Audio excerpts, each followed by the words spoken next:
Hello everyone. हमारे इस channel में आपका सभी का फिर से एक बार स्वागत है। इससे पहले हमने जितने भी वीडियोस बनाए थे वो सिर्फ एमसीक्यूज़ को रिलेटेड थे। प्रीवियस ईयर के क्वेश्चंस हमने सॉल्व करवाए थे, पर अब से हम हर एक सब्जेक्ट का चैप्टर्स डिटेल्स में पढ़ाएंगे और उसके बाद क्वेश्चन आंसर्स भी उसी के साथ सॉल्व भी करेंगे। तो आज का जो चैप्टर है वो है प्रेसिडेंट ऑफ इंडिया। तो चलिए क्लास स्टार्ट करते हैं। President of India is the head of the state of the Republic of India. The president is the formal head of the executive, legislative, and judiciary of India, and also the commander in chief of the Indian Armed Forces। तो इसमें से दो questions बनते हैं। पहला कि ये एक एग्जीक्यूटिव, लेजिस्लेटिव और जुडिशरी का एक फॉर्मल हेड है, और दूसरा हमारे जितने भी आर्म फोर्सेस हैं, इंडियन जो आर्म फोर्सेस हैं, उसके कमांडर इन चीफ कौन है? President of India. एक बात याद रखिएगा, जितने भी पोस्ट हैं, मिनिस्ट्रियल पोस्ट हैं, सरकारी जो बड़े जो पोस्ट हैं, मिनिस्टर्स के जो पोस्ट हैं, वो उसमें उसके जो मेंबर्स जो कौन बनेगा उस पोस्ट के लिए, कौन सूटेबल है, ये सेलेक्ट करता है, ये चूज़ करता है पीएम, लेकिन उसको अपॉइंट करता है प्रेसिडेंट ऑफ इंडिया। ठीक है, तो इसी वजह से हमारे देश में पीएम का जो पावर है वो सबसे ज़्यादा है। ठीक, प्रेसिडेंट सिर्फ एक टाइटल है, एक टिटुलर, एक पोस्ट है, लेकिन पावरफुल है पीएम। चलिए नेक्स्ट चलते हैं, इसका इलेक्शन कैसे होता है। तो इलेक्शन के लिए लोकसभा, राज्यसभा और विधान सभा या फिर स्टेट लेजिस्लेटिव असेंबली, इन तीनों को मिला के एक इलेक्टोरल कॉलेज बनता है, जिसके थ्रू से, इसके द्वारा प्रेसिडेंट का इलेक्शन होता है। ठीक है, अगर क्वेश्चन में लोकसभा, राज्यसभा और विधान परिषद अगर रहे तो वो आंसर गलत होगा। ठीक है, विधान परिषद से एक क्वेश्चन से याद आया कि हमारे देश में कितने राज्यों में विधान परिषद है। अगर ये क्वेश्चन पूछा जाए तो आंसर होगा 7। ठीक है, टोटल 7 राज्यों में विधान परिषद है। चलिए next, oath and affirmation. President takes oath to the chief justice of the supreme court. तो जब ओथ एंड एफर्मेशन होता है प्रेसिडेंट का, तो कौन रहता है? Chief justice of supreme court. Supreme court का chief justice oath and affirmation की रिस्पॉन्सिबिलिटी लेता है। ठीक है, लेकिन किसी कारणवश अगर chief justice of supreme court नहीं रहा, तब उसके बाद जो सीनियर मोस्ट जज है सुप्रीम कोर्ट का, वो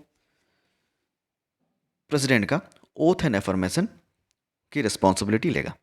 ठीक है, नेक्स्ट चलते हैं सैलरी में। अब सैलरी से बहुत इंपॉर्टेंट कुछ क्वेश्चन है, बड़े ध्यान से सुनिएगा। पहला कि सैलरी कौन डिसाइड करता है, कौन डिटरमाइन करता है कि एक प्रेसिडेंट की सैलरी कितनी होनी चाहिए? तो वो होगा आंसर पार्लियामेंट। पार्लियामेंट डिसाइड करता है कि कितनी सैलरी अमाउंट जो है वो कितना होना चाहिए। लेकिन ये अमाउंट कहाँ से दिया जाएगा, वो कहाँ से चार्ज होगा? तो आंसर होगा कॉन्सोलिडेटेड फंड ऑफ इंडिया। ठीक, वैसे प्रेसिडेंट की सैलरी कितनी है? 5 लाख पर मंथ। ठीक है, अब कुछ क्वेश्चंस। पहला है consolidated fund of India, contingency fund of India और पब्लिक अकाउंट्स फंड। ये तीनों हमने पहले बहुत बार सुना है और यूपीएससी के क्वेश्चंस में बहुत बार पूछा गया है। डिफरेंट जितने भी रेलवे है, आरआरबी है, स्टाफ सिलेक्शन एग्ज़ाम्स है, या फिर जितने भी स्टेट पीएससी हैं, उसमें भी ये क्वेश्चंस पूछे गए हैं। तो ये तीनों जो फंड्स हैं वो हैं क्या, ये हमको जानना बहुत ज़रूरी है। ठीक है, पहला है कॉन्सोलिडेटेड फंड ऑफ इंडिया। ये कॉन्सोलिडेटेड फंड ऑफ इंडिया जो कि आर्टिकल 266(1) इसमें है। ठीक है, तो इसके अकॉर्डिंगली हमारे जितने भी रेवेन्यूज़ हैं वो कॉन्सोलिडेटेड फंड ऑफ इंडिया में जमा पड़ता है। ठीक है, अब हर एक स्टेट का भी अपना खुद का कॉन्सोलिडेटेड फंड ऑफ स्टेट होता है। ठीक है, तो उसमें क्या होता है, स्टेट के जितने भी रेवेन्यू हैं वो उसमें जमा पड़ते हैं। ठीक है, और उसी में से जो जितने मिनिस्टर्स हैं उनके जो सैलरीज हैं वहाँ से दिए जाते हैं। कहाँ से? कॉन्सोलिडेटेड फंड ऑफ इंडिया से। अब बात करते हैं कॉन्टीजेंसी फंड ऑफ इंडिया की।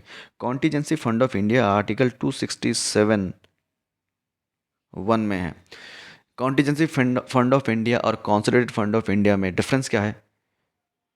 कॉन्टीजेंसी फंड ऑफ इंडिया जब देश में आपातकालीन स्थिति होती है, ठीक है, नेचुरल डिजास्टर हो गया है, बाढ़ आ गई है, तूफान आया है, सुनामी आया है, तब देश में जितने भी ऐसे राज्य जिसमें बहुत नुकसान हुआ है, तब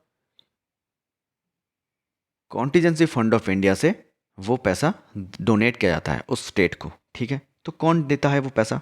तो आंसर होगा प्रेसिडेंट। ठीक है, प्रेसिडेंट वो पैसा डोनेट करता है। कहाँ से? Contingency fund of India. कौन से आर्टिकल में है? 267(1). ठीक है, अब अगर पूछा जाए कि कॉन्टीजेंसी फंड ऑफ इंडिया में मिनिमम कितना पैसा होना चाहिए, तो आंसर होगा 500 करोड़, 500 करोड़। ठीक है, 500 करोड़ पैसे होने चाहिए। ठीक है, 500 करोड़ पैसे उन पे होने चाहिए। कौन देता है? प्रेसिडेंट ऑफ इंडिया डोनेट करता है। ठीक है, नेक्स्ट, पब्लिक अकाउंट्स फंड। ये पब्लिक अकाउंट्स फंड जो है, ये कौन से आर्टिकल में है? आर्टिकल 266(2) में है। ठीक है, 266(1) में था कंसोलिडेटेड फंड ऑफ इंडिया। ठीक, तो चलिए नेक्स्ट चलते हैं, terms of president of office. तो प्रेसिडेंट के एक ऑफिस में उसका कितना टर्म है, वो कितने साल तक रह सकता है, हमको सभी को पता है, वो है 5 साल। ठीक है, 5 साल तक प्रेसिडेंट रह सकता है। क्या वो फिर से इलेक्ट हो सकता है? हाँ, वो इलेक्ट हो सकता है। उसका कोई एज गैप जो नहीं है, उसका कोई टाइम पीरियड नहीं है कि वो सिर्फ इतने ही उम्र तक हो सकता है, ऐसा कुछ नहीं है। तो एक प्रेसिडेंट चाहे तो जितनी बार चाहे हो सकता है, उसमें कोई नो कैप, उसका कोई पाबंद नहीं है। ठीक है, अगर पूछा जाए कि किस आर्टिकल के द्वारा, संविधान में किस आर्टिकल के द्वारा यह बताया गया है कि प्रेसिडेंट जितनी बार चाहे बार बार इलेक्ट हो सकता है, तो आंसर होगा आर्टिकल 57। ठीक है, आर्टिकल 57 में ये कहा गया है कि वो जितनी बार चाहे, उसका कोई अपर एज लिमिट नहीं है, वो जितनी बार चाहे वो प्रेसिडेंट बन सकता है। ठीक, नेक्स्ट चलते हैं।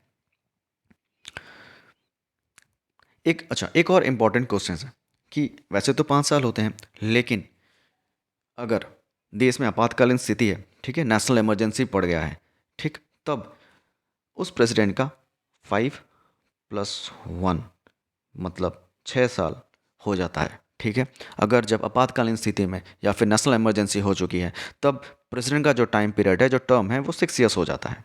ठीक है, नेक्स्ट चलते हैं। अब इसके क्वालिफिकेशंस के बारे में जान लेते हैं। पहला जो है बहुत इंपॉर्टेंट है, जो हर जगह पर लागू होता है, कि वो देश का एक सिटीज़न होना चाहिए। ठीक है, इंडियन सिटीजनशिप उसमें उसका होना चाहिए। दूसरी बात जो कि इम्पॉर्टेंट है, जो बेसिक सा क्वेश्चन है और बहुत बार आ चुका है, कि उसकी जो मिनिमम एज है वो कितना होना चाहिए, तो आंसर होगा 35 ईयर्स। कितना होगा? 35 ईयर्स। ठीक है, इसको याद रखना, बहुत इंपॉर्टेंट क्वेश्चन है। He should qualify the condition to be elected as a member of Lok Sabha. उसका जो क्वालिफिकेशन है वो इतना होना चाहिए कि वो लोकसभा का मेंबर बन सके। ठीक है, और दूसरी फोर्थ क्या है? ऑफिस ऑफ प्रॉफिट नहीं होना चाहिए, मतलब वो एक से अधिक जो भी उसके जो पोस्ट हैं वो होल्ड नहीं करना चाहिए। अगर वो प्रेसिडेंट के लिए इलेक्ट होना चाहता है, तो उसको अपना जो प्रेजेंट जो पोस्ट है उसको छोड़ना पड़ेगा। ठीक है, दूसरी बात जो कि 5th पॉइंट देखिए, उसमें है कि resignation is address to the vice president. अगर वो उसे रिज़ाइन करना है तो वो किसको करेगा? वाइस प्रेसिडेंट को। अगर वाइस प्रेसिडेंट को रिज़ाइन करना है तो वो किसको करेगा? प्रेसिडेंट को। मतलब अगर प्रेसिडेंट को करना है, रिज़ाइन करेगा, तो वो अपना लेटर वाइस प्रेसिडेंट को देगा। अगर वाइस प्रेसिडेंट रिज़ाइन करेगा तो अपना वो लेटर प्रेसिडेंट को देगा। ठीक है, नेक्स्ट, इम्पीचमेंट प्रोसीजर। पहला इंपॉर्टेंट क्वेश्चन है कि इम्पीचमेंट जो प्रोसीजर है वो किस आर्टिकल में है, संविधान में किस आर्टिकल में है, तो आंसर होगा आर्टिकल 61 में। इम्पीचमेंट का मतलब क्या होता है? ये सबसे इंपॉर्टेंट। इम्पीच मतलब रिमूवल, रिमूव करना। ठीक है, रिमूव करना, सॉरी, रिमूव करना। ठीक है, उसको कहते हैं इम्पीच। तो अब इम्पीच करना है तो उससे कुछ प्रोसेस है। प्रेसिडेंट को अब निकाल रहे हैं तो उसके तो कुछ रूल्स रेगुलेशंस हैं ना, प्रोसीजर्स हैं। तो वो प्रोसेस क्या है वो हमको पढ़ना बहुत ज़रूरी है। क्यों निकालना है, कैसे इसको निकाल सकते हैं, तो पूरा हम लोग पढ़ेंगे, तो ध्यान से सुनिएगा। अगर उसने वायलेशन ऑफ कॉन्स्टिट्यूशन मतलब संविधान का वायलेट किया, उसने संविधान के अगेंस्ट में गया, वो भारत के अगेंस्ट में, देश के अगेंस्ट में कुछ बोल दिया, कुछ ऐसे काम कर दिया जो कि देश के अगेंस्ट में है, या फिर उसके कुछ मेंटल डिसऑर्डर्स आ गए हैं, या फिर वो काम ढंग से नहीं कर पा रहा है, तब प्रेसिडेंट को इम्पीच किया जाता है। ठीक है, किस आर्टिकल में? आर्टिकल 61। तो उसके प्रोसेस क्या है याद रखना बहुत ज़रूरी है।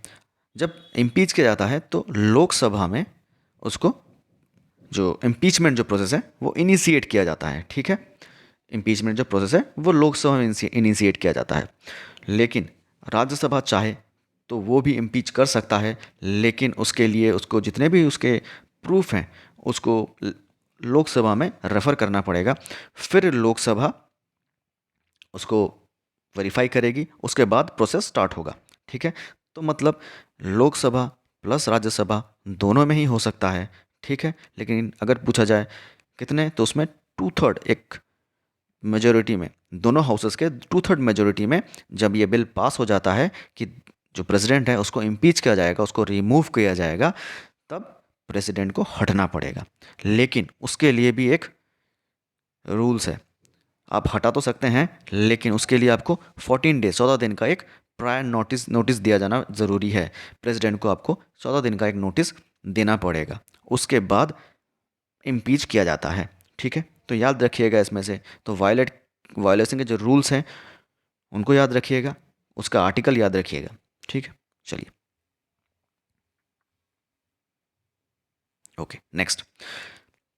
अगर पोस्ट वैकेंट है, सपोज प्रेसिडेंट की किसी कारणवश डेथ हो गई है या फिर वो नहीं कर पाएगा, और उस पोस्ट के लिए जो रिस्पॉन्सिबिलिटी है वो नहीं ले पाएगा, तब कौन करेगा? तब होगा vice president. Suppose vice president भी नहीं है, ठीक है, वाइस प्रेसिडेंट भी उस समय नहीं है, तब कौन करेगा? तब आंसर होगा चीफ जस्टिस ऑफ इंडिया, मतलब सुप्रीम कोर्ट का जो चीफ जस्टिस है वो उस पोस्ट को संभालेगा। ठीक है, अगर चीफ जस्टिस भी उस पोस्ट के लिए नहीं है, तब सीनियर मोस्ट जज of supreme court, senior most जज ऑफ सुप्रीम कोर्ट। ठीक है, तब सीनियर मोस्ट जज जो है सुप्रीम कोर्ट का, वो जो दायित्व है वो निभाएगा। तो इसका मतलब अगर प्रेसिडेंट नहीं रहा तो वाइस प्रेसिडेंट उस पोस्ट के लिए एप्लीकेबल है। ठीक है, अगर वाइस प्रेसिडेंट भी नहीं रहा तो चीफ जस्टिस ऑफ इंडिया, मतलब सुप्रीम कोर्ट का जो चीफ जस्टिस है वो, अगर वो भी नहीं है तब सीनियर मोस्ट जज ऑफ सुप्रीम कोर्ट। ठीक है, इसको याद रखिएगा। लेकिन कितने दिनों तक? तो आंसर होगा 6 महीने तक, 6 मंथ, 6 महीने तक। ये जो रूल्स रेगुलेशंस है कि कौन उसके पोस्ट में आएगा या फिर कितने दिनों तक रहेगा, तो 6 महीनों तक रहेगा। उसके बाद या फिर उसके उस 6 महीने के अंदर में नया प्रेसिडेंट को लाना पड़ेगा। ठीक है, फिर से नया प्रेसिडेंट चुनना पड़ेगा। लेकिन उन 6 महीनों में ये बाकी जितने भी हैं, जैसे vice president, chief justice of India और सीनियर मोस्ट जज, ये तीनों पोस्ट में 6 महीने के लिए रूल कर सकते हैं, रिस्पॉन्सिबिलिटी निभा सकते हैं। अब क्वेश्चन आता है कि जब एक वाइस प्रेसिडेंट का या फिर chief justice of India president या फिर सीनियर मोस्ट जज प्रेसिडेंट का दायित्व निभाते हैं, तब उनको सैलरी किसकी मिलेगी? वाइस प्रेसिडेंट की या फिर प्रेसिडेंट की? चीफ जस्टिस ऑफ इंडिया की या फिर प्रेसिडेंट की? या सीनियर मोस्ट जज की जो सैलरी है वो सैलरी मिलेगी या फिर उसको प्रेसिडेंट की सैलरी मिलेगी? तो आंसर होगा जब तक वो रहेगा, जब तक नया प्रेसिडेंट नहीं आ जाता है, वो जितना दिन रहेगा, जितने महीने रहेगा, उसको सैलरी प्रेसिडेंट की ही मिलेगी। एक क्वेश्चन याद रखिएगा, जो वाइस प्रेसिडेंट है इसकी जो पोस्ट की कोई सैलरी नहीं होती है, क्योंकि जो वाइस प्रेसिडेंट होता है वो actually ex officio chairman of Rajya Sabha, वो राज्यसभा का चेयरमैन बन जाता है डायरेक्टली। ठीक है, तो वाइस प्रेसिडेंट की जो सैलरी है वो राज्यसभा का जो चेयरमैन है उसके हिसाब से मिलती है। ठीक है, उसके जो पोस्ट है, चेयरमैन जो है, राज्यसभा का चेयरमैन कौन होता है? वाइस प्रेसिडेंट, हम सभी को पता है। तो उसी उसको वाइस प्रेसिडेंट की सैलरी नहीं मिलती है, उसको ex officio chairman of Rajya Sabha, मतलब चेयरमैन की जो सैलरी है वो उसको मिलती है। ठीक है, चलिए अब नेक्स्ट में चलते हैं, एग्जीक्यूटिव पावर्स ऑफ प्रेसिडेंट। उसके क्या क्या एग्जीक्यूटिव पावर है?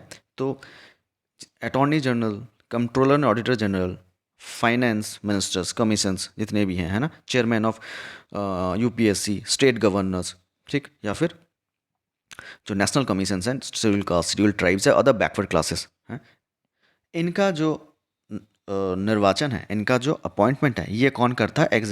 प्रेसिडेंट करता है, जो कि उसका एक एग्जीक्यूटिव पावर है। ठीक है, देखिए यहाँ पर कुछ आर्टिकल मैंने मेंशन किए हैं। पहला है कि chairman of members of UPSC. तो उसमें क्वेश्चन पूछा जाता है कि यूपीएससी के कौन से आर्टिकल में है, तो आंसर याद रखिएगा आर्टिकल 3 315 से लेकर 323 तक यूपीएससी का आर्टिकल इसी में है।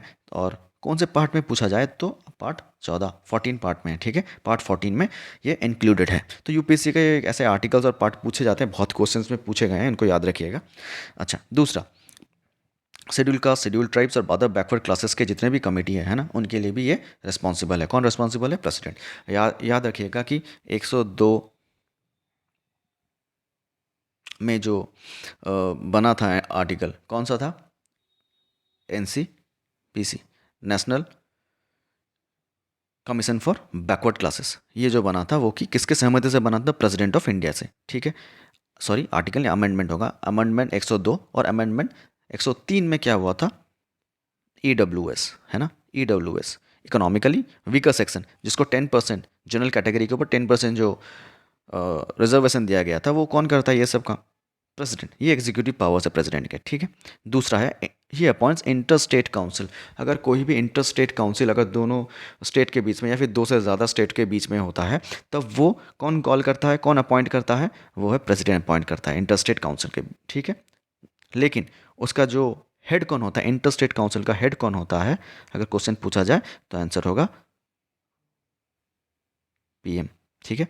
पीएम होता है हेड, चेयरमैन बनता है इंटर स्टेट काउंसिल का, जो चेयरमैन होता है वो पीएम होता है, ठीक है। चलिए नेक्स्ट, ओके। दूसरा देखिए, छठा है इसमें, he appoints administrators of union territories. जितने भी यूनियन टेरेटरीज हैं उनके एडमिनिस्ट्रेटर्स को वो अपॉइंट करता है, मतलब जो एलजी होते हैं, लेफ्टिनेंट गवर्नर, उनको अपॉइंट करता है। दूसरा है, he can declare any area as a schedule area and has powers with respect to the administration of the schedule areas, ठीक है। तो जितने भी शेड्यूल एरियाज हैं उनको घोषणा करना कि ये शेड्यूल एरिया के अंडर में पड़ता है, तो वो कौन करता है? वो प्रेसिडेंट ऑफ इंडिया करता है, तो उसको याद रखिएगा, ठीक है। चलिए, अब है legislative powers of president. Next, he summons and prorogues parliament and dissolve the Lok Sabha, ठीक है। अगर वो चाहे तो प्रेसिडेंट लोकसभा को समॉन बुला सकता है या फिर उसको जो बंद कर सकता है, ठीक है। लेकिन सिर्फ लोकसभा को ही वो कर सकता है, किसी दूसरे को नहीं, ये आपको याद रखना है, ठीक है। वो चाहे तो सिर्फ लोकसभा को कॉल कर सकता है या फिर उसको मीटिंग को डिसॉल्व कर सकता है, ठीक है। लेकिन राज्यसभा को नहीं कर सकता है, क्योंकि राज्यसभा क्या है? एक परमानेंट हाउस है, ठीक है। सिर्फ लोकसभा को ही डिसॉल्व किया जाता है। He summons the joint sitting of Lok Sabha and Rajya Sabha, ठीक है। जब राज्यसभा और लोकसभा का जॉइंट सिटिंग रहता है, बहुत इंपॉर्टेंट क्वेश्चन है, कौन से आर्टिकल में? 108, आर्टिकल 108 में, याद रखिएगा इसको। आर्टिकल 108 में है, जिसमें प्रेसिडेंट चाहे तो लोकसभा और राज्यसभा को जॉइंट मीटिंग, एक बैठक बुला सकता है, कॉल कर सकता है, ठीक है। लेकिन उसका चेयरमैन कौन होगा? इन दोनों का हेड कौन होगा? तो आंसर होगा स्पीकर, स्पीकर ऑफ लोकसभा, ठीक है। स्पीकर बनेगा उसका हेड। इन दोनों जॉइंट जो सिटिंग होगी लोकसभा राज्यसभा की, उसका जो हेड होगा वो होगा speaker. Next, he addresses the Indian parliament at the commencement of the first season after every general election.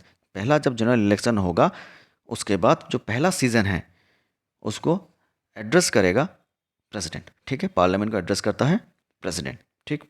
Next है, he appoint speaker, deputy speaker, Lok Sabha speaker of Lok Sabha and chairman, deputy chairman of Rajya Sabha when the of seats fall vacant. जब seat खाली रहता है, जब vacant है, तब इन सब को अपॉइंट करता है प्रेसिडेंट, ठीक है। उनको नियुक्त करता है, नए जो मेंबर होंगे, नए जो पोस्ट के लिए जो भी है, उनको नियुक्त करेगा प्रेसिडेंट, ठीक है। He nominates 12 members of the Rajya Sabha, ठीक है। ये 12 ऐसे लोगों को जो कि डिफरेंट फील्ड से हैं, जैसे कि साइंस है, टेक्नोलॉजी है, या फिर लिटरेचर है, स्पोर्ट्स है, किसी भी जो इतने फील्ड्स हैं, वहाँ से 12 लोगों को, 12 मेंबर्स को वो राज्यसभा के लिए इलेक्ट करता है, ठीक है। और साथ ही साथ वो क्या करता है?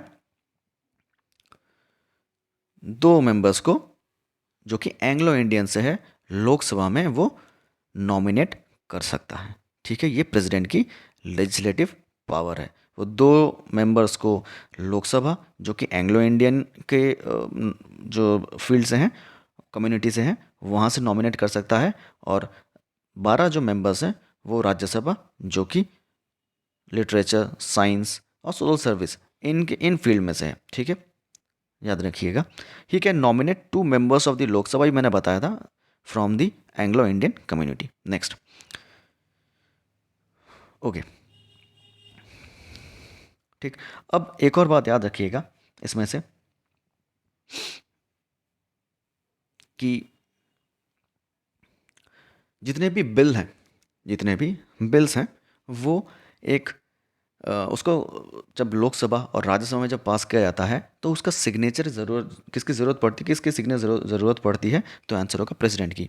ठीक है, जिसी भी बिल को पास करना है तो उसके लिए लोकसभा या फिर राज्यसभा में उसको पास करना पड़ता है, लेकिन वो बिल तभी एक्ट बनेगा जब प्रेसिडेंट उसको साइन करेगा। ठीक है, जब प्रेसिडेंट उसको सहमति देगा तभी वो एक्ट बनेगा। ठीक है, नहीं तो वो नहीं बनता है। तो जितने भी बिल हैं वो प्रेसिडेंट के सिग्नेचर की ज़रूरत पड़ती है तभी जाके वो एक्ट बनता है। लेकिन अगर प्रेसिडेंट चाहे तो उस बिल को वो रिटर्न कर सकता है या फिर विड्रॉ कर सकता है, विथहोल्ड कर सकता है। उसको ये बोल सकता है कि इसमें कुछ गलतियां हैं, कुछ खामियां हैं, उसको फिर से चेक किया जाए, उसको फिर से वेरीफाई किया जाए, तो वो रिटर्न कर सकता है। ठीक है, लेकिन एकमात्र मनी बिल ऐसा बिल है जो कि आर्टिकल 110 में है। आर्टिकल 110 में मनी बिल जो है उसको वो रिटर्न नहीं कर सकता है। हाँ, वो विथ होल्ड कर सकता है, उसको रख सकता है 14 दिनों के लिए, लेकिन उसको सिग्नेचर करना पड़ेगा ही पड़ेगा। ठीक है, प्रेसिडेंट को उसमें सिग्नेचर करना ही पड़ेगा। ठीक, अच्छा, अब बाकी जितने भी हैं आप लोग पढ़ लीजिएगा। ये मैंने बता दिए हैं पहले ही, कॉन्टीजेंसी फंड के बारे में और फिर फाइनेंस कमीशंस के बारे में, तो इनको अब थोड़ा देख लीजिएगा। ठीक है, चलिए अब आगे बढ़ते हैं जुडिशियल पावर के बारे में। Appointment of chief justice and supreme court high court जजेस आर ऑन हिम। तो जो भी अपॉइंटमेंट है, पहले ही कहा था कि अपॉइंट करता है कौन, करता है प्रेसिडेंट। जितने भी फॉर्मल जो काम है वो प्रेसिडेंट से किए जाते हैं, करवाए जाते हैं। और जितने भी स्टेट के जो हैं वो जो फॉर्मल जितने भी काम हैं वो गवर्नर से करवाए जाते हैं। ठीक है, गवर्नर करता है। ठीक है, नेक्स्ट है कि he takes advice from the supreme court, however the advice is not binding on him. ठीक, अगर वो चाहे तो सुप्रीम कोर्ट से, चीफ जस्टिस से ले सकता है, उनसे जो एडवाइसेस है उनसे वो ले सकता है, लेकिन ऐसा नहीं है कि उसको मानना ही पड़ेगा। ठीक है, नेक्स्ट है पार्डनिंग पावर। ठीक, ये इसको थोड़ा जानना है क्योंकि ये थोड़े हायर लेवल के जितने भी सिविल सर्विस के लिए भी बहुत इंपॉर्टेंट है। जो पार्डनिंग पावर है वो आर्टिकल 72 में है। ठीक है, वो आर्टिकल 72 में है। प्रेसिडेंट का जो आर्टिकल है वो 72 में है। अगर हम बात करें कि गवर्नर का, तो गवर्नर का भी एक पार्डनिंग पावर है। तो हमारे देश में सिर्फ दोनों दोनों लोगों को, दोनों जो पोस्ट हैं, 2 पोस्ट हैं, उनमें उसमें पार्डनिंग पावर मेंशन्ड है। पहला है प्रेसिडेंट जो कि आर्टिकल 72 में है, दूसरा है गवर्नर जो कि आर्टिकल 161 में है। अब इन दोनों में डिफरेंस तो है। अब पार्डनिंग पावर का मतलब क्या है? सपोज़ कोई भी जो जेल में जो गिल्टी हैं, जो कन्विक्ट है, अगर वो अपनी लास्ट जो विश है, वो अगर लास्ट जो एक होप है, वो चाहे तो प्रेसिडेंट को बता सकता है कि उसको लिख सकता है। प्रेसिडेंट अगर चाहे तो उसकी जो मृत्युदंड है उसको माफ़ कर सकता है, उसकी फांसी को या फिर उसके जो जो कारावास है, जो लाइफ टर्म है, उसको भी कम कर सकता है। ठीक है, लेकिन प्रेसिडेंट चाहे जितने भी ऐसे केसेस हैं उनको तो माफ़ कर ही सकता है। साथ ही साथ जो कोर्ट मार्शल है, जो आर्म फोर्सेस में जो कोर्ट मार्शल्स होता है, उनको भी वो माफ़ कर सकता है। ठीक, लेकिन जो गवर्नर है वो ये सारे काम कर सकता है, बस एक ही काम नहीं कर सकता है कि वो कोर्ट मार्शल जितने भी केसेस हैं उसमें इंटरफेयर नहीं कर सकता है। ठीक है, क्योंकि head of the sorry defence, जो कि head of the arm forces, जो सुप्रीम कमांडर है, वो प्रेसिडेंट है, गवर्नर नहीं। तो इसीलिए जो कोर्ट मार्शल्स हैं, जो डिफेंस में या फिर आर्म फोर्सेस में जितने भी कोर्ट मार्शल्स होते हैं, उनके जो विचार है वो प्रेसिडेंट तक जा सकते हैं। प्रेसिडेंट उसको सुनवाई वो कर सकता है, वो अलग से वो चाहे तो उसको माफ़ी दे सकता है या फिर नहीं भी दे सकता है। ठीक, लेकिन यही डिफरेंस है गवर्नर में और प्रेसिडेंट में। गवर्नर सभी काम कर सकता है, वो भी लाइफ जो टर्म है जो कि फांसी है उनको माफ़ी दे सकता है, लेकिन वो कोर्ट मार्शल को नहीं रोक सकता, उसमें इंटरफेयर नहीं कर सकता है। चलिए नेक्स्ट है diplomatic powers of president. President देश का रिप्रेजेंटेटिव होता है, कोई भी इंटर कंट्रीज जो भी होते हैं, जो इंटरनेशनल जो कंट्रीज में जो भी मीटिंग्स होती हैं उनको रिप्रेजेंट करता है, ठीक है। चलिए अब देखिए इमरजेंसी प्रोविजंस है ना। तो जो इमरजेंसी प्रोविजंस हैं, जो पावर्स हैं, पहला है नेशनल इमरजेंसी जो कि आर्टिकल 352 में है, दूसरा है प्रेसिडेंट रूल या फिर स्टेट इमरजेंसी है तो उसको आर्टिकल 356 में है, या फिर फाइनेंशियल इमरजेंसी जो कि आर्टिकल 360 में है, ठीक है। अगर नेशनल इमरजेंसी अगर देश में कोई लागू हो, या फिर स्टेट इमरजेंसी हो, या फिर फाइनेंशियल इमरजेंसी है, तो उसको प्रेसिडेंट का वो पावर है कि वो इमरजेंसी लागू कर सकता है, ठीक है। कौन से आर्टिकल में? 352, 356 और 360, इसको याद रखना है, बहुत इंपॉर्टेंट है। अब है ordinance making power of the president, ठीक। अब जो ऑर्डिनेंस मेकिंग पावर है किस आर्टिकल में? 123। बहुत बार क्वेश्चन आ चुका है कि प्रेसिडेंट का आर्टिकल है 123। ये ऑर्डिनेंस जो मेकिंग है ये किसके पास है? ये गवर्नर के पास भी है। कौन सा आर्टिकल में? 213, ठीक। प्रेसिडेंट का 123, गवर्नर का 213, तो आपको ये याद रखना है, ठीक है, इंपॉर्टेंट है। लेकिन इसको थोड़ा डिटेल्स में पढ़ते हैं कि ऑर्डिनेंस कब पास किया जाता है, ठीक है। तो ऑर्डिनेंस कब पास किया जाता है? जब जो बोथ द हाउसेस हैं जब वो सीजन में नहीं है, ठीक है।